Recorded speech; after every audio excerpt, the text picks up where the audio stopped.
झुक झुक झुक झुक अगीन गाडी धुरांच्या रेषा हवेत सोडी पळती झाडे पाहूया मामाच्या गावाला जाऊया जाऊया मामाच्या गावाला जाऊया.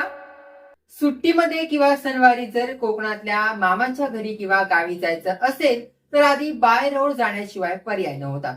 बाय रोड जायचं म्हटलं तर रस्ता कठीण आणि वेळही खूप लागायचा.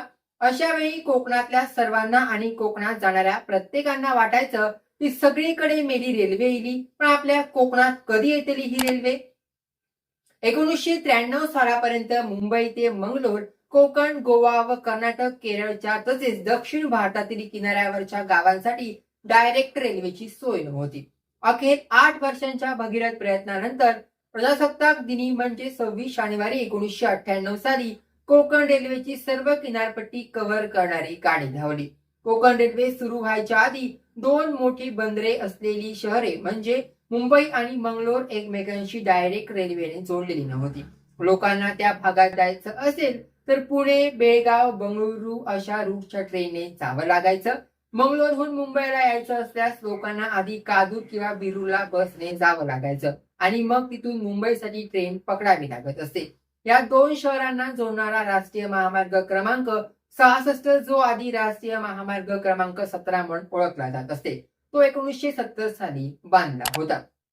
कोकण रेल्वेची संकल्पना बॅरिस्टर नाथपै मगुदंडवते व जॉर्ज फर्नांडिस यांनी मांडली. जॉर्ज फर्नांडिस हे उडपीचे होते. 1966 साली दिवा आणि पनवेल येथे ट्रॅक बांधण्यात आला. त्यानंतर मगुदंडवते यांच्या काळात ही लाईन रोह्यापर्यंत वाढवण्यात आली, कारण या भागात अनेक इंडस्ट्रीज होत्या. याच काळात मंगलोर आणि थोकूर या रेल्वे मार्गाला सुद्धा चालना मिळाली. तर ही रोहा ते मंगळूर या दरम्यान रेल्वे मार्ग अजूनही नव्हता.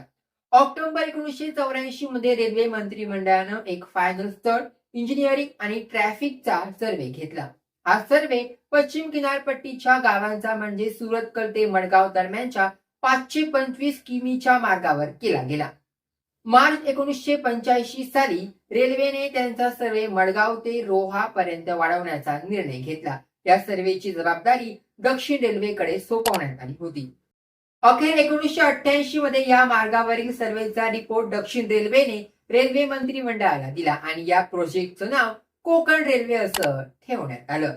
कोकण रेल्वे हा प्रोजेक्ट भारतातील स्वातंत्र्यानंतरचा सर्वात मोठा आणि सर्वात अवघड असा इन्फ्रास्ट्रक्चर प्रोजेक्ट होता, यात काही शंकाच नाही.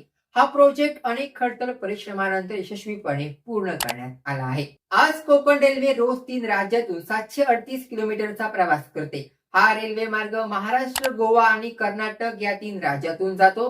कोकण रेल्वेची हद्द मुंबई जवळील रोहा येथून सुरू होते ते ठोकूर या मंगलोर जवळील दक्षिण कर्नाटक मधील रेल्वे स्टेशनला संपते. नमस्कार, मी टायटस फर्नांडिस आणि आपण पाहत आहे कोकणी गॉसिप. कोकण रेल्वेच्या जन्माची कथा अत्यंत सुरस आहे, पण ती सर्वांनाच माहीत असेल असं नाही. कोकण रेल्वेची संकल्पना इंग्रजांनी आधीच मांडली होती, पण दुर्दैवानं हे काम अशक्य आणि महाकठीण असल्याचा समज करून घेतल्यानं हा प्रोजेक्ट मूर्त रूपास आला नाही. अखेर 1989 साली या कठीण गोष्टीस सुरुवात झाली. इंजिनियर लोकांसाठी सर्वात मोठे आव्हान होते ते सह्याद्री पर्वताचा कठीण खडकाळ भाग पोखरून त्यातून बोगदे तयार करणं, मोठमोठ्या भयंकर खोल दऱ्यांवर लांब लचक पूल बांधणे आणि 1,500पेक्षा जास्त नद्या पार करणं. या इतक्या मोठ्या आव्हानांना तोंड देण्यासाठी या प्रोजेक्टचे नेतृत्व करणारे सुद्धा तितके सक्षम असायला हवे होते.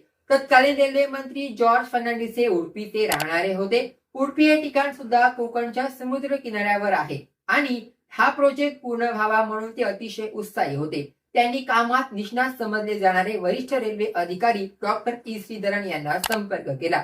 डॉक्टर ई श्रीधरन यांची कोकण रेल्वे कॉर्पोरेशनच्या चेअरमन पदी आणि एमडी म्हणून निवड करण्यात आली.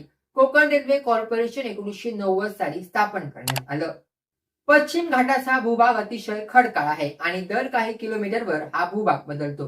कोकण रेल्वे निर्माण करणाऱ्यांना उंच कडा असलेले डोंगर, खोल दऱ्या, खडकाळ पठारे, दलदलीचा प्रदेश, घनदाट वनराई, जोरात वाहणाऱ्या नद्या आणि समुद्राकडे जाणारे घाट यांच्यातून मार्ग तयार करावा लागला. या घाटात निसर्ग पावसाळ्यात अतिशय रौद्र रूप धारण करतो. पावसाळ्यात या ठिकाणी वादळे व पावसाचं प्रमाण जास्त असल्यामुळे तिथे पूर येणं, दरड कोसळणं, बोगदे बंद होणं असे प्रकार घडत असल्यानं येथे काम करणं अशक्य होतं. येथे गाडीचा दर तासाला 160 किलोमीटर इतका वेग असावा, यासाठी जवळपास सपाट ट्रॅक असण्याची आवश्यकता होती आणि 1.25 किलोमीटर इतकी त्रिज्या असलेले कर्वेचर असणं क्रमप्राप्त होतं. यासाठी एक मार्ग होता, तो म्हणजे भूभागावर अनुरूप अशी रेल्वे लाईन तयार करणं. यासाठी त्यांना भरपूर पूल बांधावे लागले, डोंगर फोडून बोगदे तयार करावे लागले, काही ठिकाणी बांध घालावे लागले, जेणेकरून ट्रॅकची लेवल व्यवस्थित राखली जाईल. हे सगळं करण्यासाठी उपग्रहानं घेतलेल्या छायाचित्रांद्वारे संरेखन करण्यात आलं आणि दोन्ही बाजूचं काम सुरू करण्यात आलं. हे इतके मोठे आणि संख्येने सुद्धा जास्त असणारे बोगदे खणण्यासाठी स्वीडनहून हायड्रॉलिक टनेल डिगिंग यंत्र मागवण्यात आलं. मोठ्या पुलांसाठी नदीकाठीच पिलर तयार करण्यात आले आणि क्रेनच्या सहाय्याने हे नदीतल्या स्ट्रक्चरवर माउंट करण्यात आले. या प्रोजेक्टसाठी जवळजवळ 2000 पूल बांधण्यात आले व 91 पेक्षा जास्त बोगदे खणण्यात आले. यातले 9 बोगदे तर अक्षरशः हाताने 1 मीटर मोजून खणण्यात आले, कारण या मशीनने डोंगरालगतची ओली मऊ माती खणणे शक्य नव्हतं.